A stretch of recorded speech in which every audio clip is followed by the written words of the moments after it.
அது ஏன் டிஎம்கே பண்ணும்போது அந்த மாதிரி சொல்லலை? ஏன் டிஎம்கேக்கு சப்போர்ட் பண்ணி ரீல்ஸ் போடும்போது இந்த மாதிரி சொல்லாதவங்க டிவிகேவை மட்டும் ஏன் ரீல்ஸ் ஆட்சின்னு சொல்றாங்கன்னு எனக்கு தெரியல. ஸ்கூலுக்குள்ளே போய் எடுக்கிறது, இந்த பெர்மிஷன் இல்லாமல் பண்ணுறது, அதிலலாம் அத்தாரிட்டி இல்லாமல் ஒரு பிளேஸில் போயிட்டு இவங்க தானே ரீல்ஸ் எடுத்து போடுறது தான் இது வந்து ட்ரோலாக மாறுது. நிறையா சொன்னார், அது பண்ணிடுவேன் இது பண்ணிடுவான்னாரு. என்ன ரீல்ஸ் தான் ஓட்டிட்டு இருக்காங்க, புதுசாக எந்த திட்டமே இல்லையே.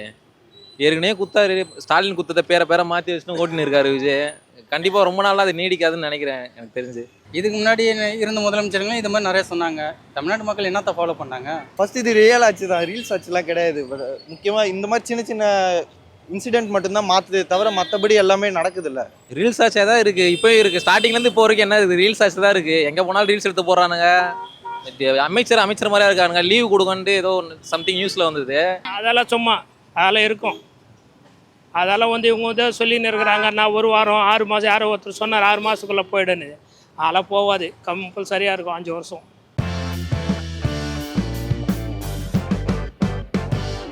ஜெம் டிவி நேயர்களுக்கு வணக்கம். நான் இந்துமதி பாலகிருஷ்ணன்.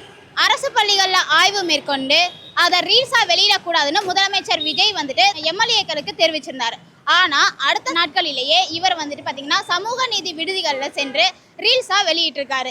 இது மட்டும் இல்லாமல் அவருடைய தொகுதி எம்எல்ஏக்கள், அதாவது தருமபுரி மாவட்டத்தில் இருக்கக்கூடிய பெண்ணாகரம் தொகுதி அப்படிங்கிறதுலேருந்து கஜேந்திரன் அப்படிங்கிறவர் கடந்த சில நாட்களுக்கு முன்னாடி அவர் வந்து பள்ளிகளில் ஆய்வு மேற்கொண்டு அதை ரீல்ஸாக வெளியிட்டிருக்காரு. இப்படி அவங்க செய்கிற எல்லா செயல்களையுமே ரீல்ஸாக வெளியிட்டு இருந்தே போயிருந்தா இது ரீல்ஸ் ஆச்சியா இல்லை ரியல் ஆச்சியா? இது மக்களை என்ன நினைக்கிறாங்க? முதலமைச்சர் உத்தரவிட்டு அந்த உத்தரவை அவரே மீறதை பார்த்தா எம்எல்ஏக்கள் எப்படி வந்து பார்த்தீங்கன்னா அந்த உத்தரவை கடைபிடிப்பாங்கன்னு நினைக்கிறீங்க? இதை குறித்து மக்கள் என்ன நினைக்கிறாங்க, அவங்களோட கருத்து என்ன அப்படிங்கிறத மக்கள்கிட்டே கேட்டு தெரிஞ்சுக்கலாம் வாங்க. அதாவது ஆய்வு நடக்கிற இடங்கள்ல ரீல்ஸ் எடுக்கக்கூடாது, அதை ரீல்ஸாக போடக்கூடாதுன்னு சொல்லியிருக்காரு. ஆனால் கடந்த சில நாட்களுக்கு முன்னாடி அவர் ஆய்வுக்கு போன இடத்துல அந்த சமூக நீதி விடுதிகளில் போயிருந்தார் இல்லையா, அதுவுமே இப்போ ரீல்ஸாக தான் வந்துகிட்டு இருக்கு. இப்படி இவங்க போகிற எல்லா இடத்துலையும் ரீல்ஸாகவே வந்துகிட்டு இருக்குன்னா இது ரீல்ஸ் ஆச்சியா இல்லை ரியல் ஆச்சியா? இதை பற்றி நீங்கள் என்ன நினைக்கிறீங்க? ஏன்னா இப்போ வந்து யூடியூப்பும் சரி, இப்போ வந்து சும்மா ஒரு சின்ன சின்ன நியூஸ்ன்னு சொல்லிட்டு எவனே எடுத்து போட்டுட்டு இருக்காங்க ரீல்ஸு. அது அவங்க போடுறதுல எந்த பிரச்சனையும் இல்லையா? ஆட்சி அது மாதிரி நடந்துட்டு தான் இருக்க போகுது. அவர் விஜய் அவர் பண்ணுறது எல்லாமே கரெக்டாக, அவர் சொல்கிறதும் கரெக்டு தான். அதுக்குன்னு ரீல்ஸ் எடுத்து போடுறது வந்து அவங்க மட்டும் பண்ணுறது கிடையாது, அது எல்லாருமே அதை பண்ணுற வேலை தான். அது அப்படி ரீல்ஸ் எடுத்து போடக்கூடாதுன்னா நம்ம தமிழ்நாடு இந்தியாவில் வந்து அந்த ஒரு சில சோசியல் மீடியா ஆப்பெல்லாம் வந்து பேன் பண்ணால் கரெக்டாக இருக்கும். சீஃப் மினிஸ்டருக்கு வந்து is having the complete power. அட்மினிஸ்ட்ரேஷனுக்கு என்ன பண்ணணுமோ எல்லாத்தையும் அவருக்கு தான் தெரியும், அவர் கண்ட்ரோலில் தான் இருக்குது. அவர் இப்போ எதை செய்யணும்னு நினச்சாலும் செய்யலாம்.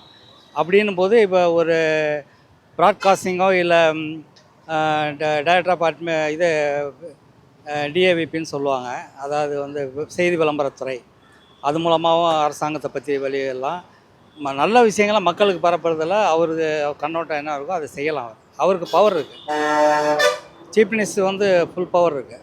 அவர் வந்து என்ன செய்தாலும் அது வந்து அவர் தான் அத்தாரிட்டி. ஆக்சுவலாக நார்மலாக நம்ம வந்துட்டு ரீல்ஸ்லாம் போயிட்டு எடுத்தோன்னா அது ரொம்ப ஸ்டூடெண்ட்ஸ்க்கும் அது வந்துட்டு ஒரு மோட்டிவேஷனாக இருக்காது. அது அடுத்து வர ஜென்ரேஷனுக்கும் அது வந்துட்டு ஒரு தப்பான ஒரு ஸ்டார்ட்டாக தான் இருக்கும். ஸோ அவர் வர்ற டைமில் எடுத்தது வந்துட்டு மேபி அது அவர் என்னென்ன பண்ணுறாருன்னு அது காட்டுறதுக்காக இருக்குமே தவிர மற்றபடி அவர் சொன்னது தான் கரெக்டு. ஏன்னா நெக்ஸ்ட்டு வர்ற பசங்க வந்துட்டு அது மாதிரி பண்ணாமல் இருக்கிறதுக்கு நல்ல ஒரு முடிவு தான். நான் என்ன நினைக்கிறேன்னா கண்டிப்பாக ரீல்ஸ் ஆச்சு தான் இது. ஸோ நிறையா சொன்னார், அது பண்ணிடுவேன் இது பண்ணிடுவான்னாரு. என்ன ரீல்ஸ் தான் ஓட்டிகிட்டு இருக்காங்க, புதுசாக எந்த திட்டமே இல்லையே. ஏற்கனவே குத்தாரு, ஸ்டாலின் குத்தத்தை பேரை மாற்றி வச்சுட்டு ஓட்டின்னு இருக்காரு விஜய். கண்டிப்பாக ரொம்ப நாளாக அது நீடிக்காதுன்னு நினைக்கிறேன் எனக்கு தெரிஞ்சு. அந்த அந்த ஹாஸ்பிட்டலில் வந்து என்னாச்சுன்னா ப்ரெஸ் மீட்டு எல்லாருமே வந்து அதை தான் வந்து எல்லாருமே எடுத்து ரீல்ஸாக போட்டாங்க.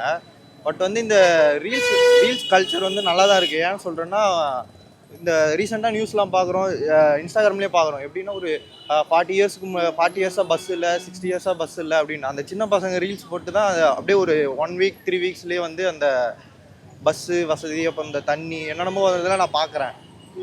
இது ஒன்றும் தப்பாக எனக்கு ஒன்றும் தெரியல. அதில் ஸ்கூலுக்குள்ளே போய் எடுக்கிறது, இந்த பெர்மிஷன் இல்லாமல் பண்ணுறது, அதிலலாம் அத்தாரிட்டி இல்லாமல் ஒரு பிளேஸில் போயிட்டு இவங்க தானே ரீல்ஸ் எடுத்து போடுறது தான் இது வந்து ட்ரோலாக மாறுது. கவர்மெண்ட்டு நல்லா நடக்குது, நல்லா நடத்துகிறாரு.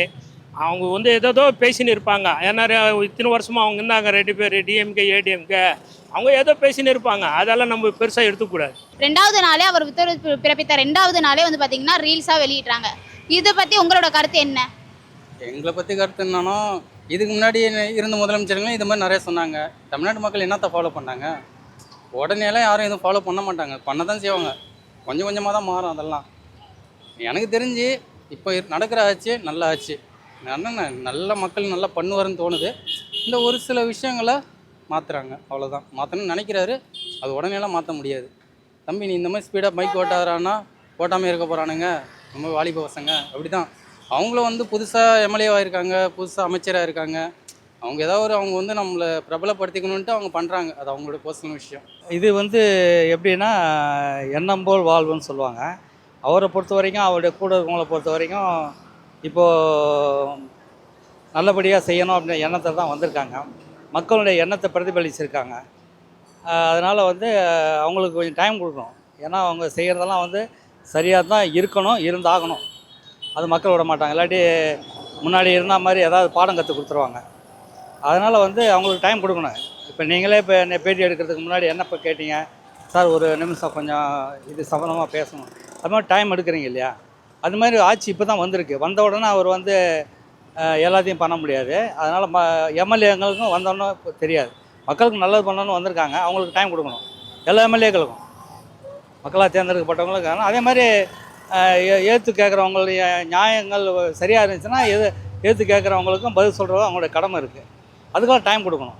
பட் ஆனால் அவங்க தான் பண்ணுறாங்களா இல்லை டிஎம்கேயோட அந்த ஜென்சி அவங்க பண்ணுறாங்களா நம்மளுக்கு தெரியாதுல்ல. டிவிகே மேலே என்னென்ன பழி வரணுமோ அதுக்காக என்ன வேணால் டிஎம்கே ஆளுங்க பண்ணுவாங்க அப்படின்றது கண்டிப்பாக தெரிஞ்சு போச்சு. ஏன்னா அவங்க டிவிகே வந்து நல்லது பண்ணாலும் சரி கெட்டது பண்ணாலும் சரி டிவிகே மேலே ஒரு குற்றச்சாட்டு வைக்கிறதுல டிஎம்கே ரொம்ப அதில் குறிக்கோளாக இருக்காங்க. ஸோ அவங்க எதுவுமே வந்து டிவிகே மேலே தான் காட்டணும் அப்படின்னா டிவிகேவை பற்றி மட்டும் தப்பாக தான் காட்டப்படுது. ஏன்னா வந்து அவங்களுக்கு இது சம்மந்தமே இருக்காது. இந்த ஊராட்சி ஏதோ சின்ன சின்ன பொறுப்பில் இருக்கவங்கலாம் போயிட்டு ரீல்ஸ் எடுக்கிறதெல்லாம் பார்த்தேன். அதெல்லாம் ரொம்ப தப்பு தான் உண்மையிலே என்ன கேட்டால். பட் வந்து பாசிட்டிவ் சைடு இருக்குது, நெகட்டிவ். பாசிட்டிவ் சைடு நல்லா இருந்தது, அதுக்காக சொல்கிறேன். நெகட்டிவ் அதெல்லாம் பண்ணக்கூடாது தான், யாராக இருந்தாலும் பண்ணக்கூடாது. கட்சியோடைய தொகுதி எம்எல்ஏக்கள்லாம் வந்துட்டு ஆய்வு நடக்கும்போது எல்லாமே ரீல்ஸாக போயிட்டு இருக்கு. இதை குறித்து உங்களோட கருத்து என்ன? நீங்கள் அது வந்து அவங்க மட்டும்தான் ரீல்ஸை போடுறாங்களா என்ன? எவனும் என்னென்னமோ ரீல்ஸ் எடுத்து போடுறானுங்க. அவங்கள கேள்வி கேட்கலாம்ல. அவங்க பண்ணுறாங்க, ரீல்ஸ் எடுத்து போடுறாங்க, மக்களுக்கு தெரியணும்னு நினைக்கிறாங்க. புரியுதுங்களா? அவங்க நல்லது பண்ணுறாங்கன்னா அது வந்து எப்படி இப்போ நியூஸ்காரெல்லாம் வந்து எவன் டிஎம்கேக்காரன் எவன் வந்து ஏடிஎம்கேக்காரன் எவனும் தெரியாது. நியூஸில் வந்து பாதி உண்மையாக போடுறதே கிடையாது. அதனால அவங்களே ரீல்ஸ் எடுத்து போட்டு மக்களுக்கு தெரியப்படுதுன்னு நினைக்கிறாங்க. புரியுதுங்களா? இது வெறும் ரீல்ஸ் ஆட்சியாக மட்டும் இல்லாமல் ரியல் ஆட்சியாக இருக்கும்னு நீங்கள் நம்புறீங்களா? ரியல் ஆட்சி தாங்க நடக்குது. இத்தனை வருஷமாக அவனை பண்ணது ஆட்சியே தெரியல எனக்கு. ஃபஸ்ட்டு அதெல்லாம் ஆட்சின்னா நான் சொல்ல மாட்டேன். எனக்கு நடக்கிறது இப்போ தான் ரியல் ஆட்சி மாதிரி தெரியுது. இப்போல்லாம் நான் எப்படி சொல்கிறது, இப்போ 2-3 நாள் பார்க்குறேன் சென்னையில் வந்து அந்த ட்ரக்ஸு இதெல்லாம் வந்து ரொம்ப ஸ்ட்ரிக்டாக பார்த்துட்டு இருக்காங்க. நாங்கள் இருந்த இடத்துலே வந்து ஒரு 2-3 பேரை தூக்கிட்டு போயிட்டாங்க ட்ரக்ஸு இதில். ஆனால் இத்தனை வருஷம் இந்த மாதிரி பண்ணது கிடையாது. இப்போ நல்லா மாறிட்டு இருக்குது. ஏன் ஹாஸ்பிட்டல்லாம் ஒரு சில ஹாஸ்பிட்டலில் பார்த்தீங்கன்னா முன்னாடி கேண்டீனில் வந்து எழுதி கொடுத்துருந்தாங்க. இப்போ எல்லாம் பில்லுக்கு வந்துருச்சு. யார் டிவிக்கு வந்ததுக்கப்புறம் தான் நடந்தது. நிறைய நல்லது நடக்குதுங்க, ஆனால் மக்களுக்கு தெரிய மாட்டேங்குது. பாதி நியூஸ்காரனுங்களாம் வந்து டிஎம்கே அந்த மாதிரி ஆளுங்க உள்ளே இருக்கிறதுனால அந்த நியூஸ்லாம் ஸ்ப்ரெட் பண்ண மாட்டாங்க. அவங்க பண்ணுறது நல்லது, அதனால் அவங்களே ரீல்ஸ் எடுத்து மக்களுக்கு தெரியப்படுத்துகிறாங்க. அது ஏன் டிஎம்கே பண்ணும்போது அந்த மாதிரி சொல்லலை? ஏன் டிஎம்கேக்கு சப்போர்ட் பண்ணி ரீல்ஸ் போடும்போது இந்த மாதிரி சொல்லாதவங்க டிவிகேவை மட்டும் ஏன் ரீல்ஸ் ஆட்சின்னு சொல்கிறாங்கன்னு எனக்கு தெரியல. மேபி டிவிக்கு நல்லது பண்ணுறது பிடிக்காம ரீல்ஸ் ஆட்சி, அதை பற்றி அவங்க என்கரேஜ் பண்ணி ரீல்ஸ் போடுறதுனால ரீல்ஸ் ஆட்சி அப்படின்னு சொல்கிற மாதிரி எனக்கு ஃபீல் ஆகுது. ஆனால் விஜய் பண்ண வேண்டியதாக அவர் கரெக்டாக தான் பண்ணிட்டு இருக்காரு. ரீல்ஸ் ஆட்சியாக தான் இருக்குது, இப்போ இருக்குது. ஸ்டார்டிங்லேருந்து இப்போ வரைக்கும் என்ன இருக்குது, ரீல்ஸ் ஆட்சி தான் இருக்குது. எங்கே போனாலும் ரீல்ஸ் எடுத்து போடுறானுங்க. அமைச்சர் மாதிரியா இருக்கானுங்க. லீவு கொடுங்கன்ட்டு ஏதோ சம்திங் நியூஸில் வந்தது. ஸோ கொண்டாட சொல்கிறாங்க, திருவிழா மாதிரி கொண்டாட சொல்கிறாங்க. அவங்க எவ்வளோ பிரச்சனை நடக்குது. விஜயோட ஜனநாயக படத்தை திருவிழாவை கொண்டாடுங்கிறாங்க. அவங்க வேலை இல்லை, இப்போ திருவிழாவை கொண்டாடு. ஒரு அமைச்சர் அப்படி சொல்லலாமா? அப்போ சின்ன ஸ்கூல் பசங்க காலேஜ் பசங்க என்ன நினைப்பானுங்க, இவரே சொல்லிட்டாரு பண்ணலான்ட்டு. ஸோ அவங்க தான் பசங்களை கெடுக்கிறது. ரீல்ஸ் போட்டு பசங்களை தான் கெடுத்துட்டாங்க. ஸோ மோஸ்ட்லி மெச்சூர்டாக இருக்கிறவங்க யாருமே டிவிக்கு அகெயின்ஸ்டாக தான் இருக்காங்க. ஸோ பசங்க மட்டும்தான் டிவிக்கு சப்போர்ட்டு. அவங்களும் கொஞ்சம் நாளுக்கு அப்புறம் மாறிடுவாங்க அடிபட்டதுக்கப்புறம். ஃபஸ்ட் இது ரியல் ஆட்சி தான், ரீல்ஸ் ஆட்சிலாம் கிடையாது. பட் முக்கியமாக இந்த மாதிரி சின்ன சின்ன இன்சிடென்ட் மட்டும்தான் மாற்றுதே தவிர மற்றபடி எல்லாமே நடக்குதுல்ல. ஏன்னா இப்போ ஒரு ஒரு சின்ன பேசிக்கான ஒரு விஷயம் பஸ்ஸு அதுவே இல்லை ஒரு ஊருக்குன்னா, இப்போ அந்த ஒரு ரீல்ஸ் மாற்றிருக்குன்னா ஒரு பேசக்கூடிய விஷயம் தானே. எது அதிகமாக டாக்ஸிக்காக போதோ அதை மட்டும் நம்ம கண்ட்ரோல் பண்ணிக்கிட்டா நல்லாயிருக்கும் எதுவாக இருந்தாலும். அதெல்லாம் சும்மா அதெல்லாம் இருக்கும். அதெல்லாம் வந்து இவங்க வந்து சொல்லின்னு இருக்கிறாங்க, நான் ஒரு வாரம் 6 மாதம் யாரோ ஒருத்தர் சொன்னார் 6 மாதத்துக்குள்ளே போயிடுன்னு. அதெல்லாம் போகாது, கம்பல்சரியாக இருக்கும் 5 வருஷம்.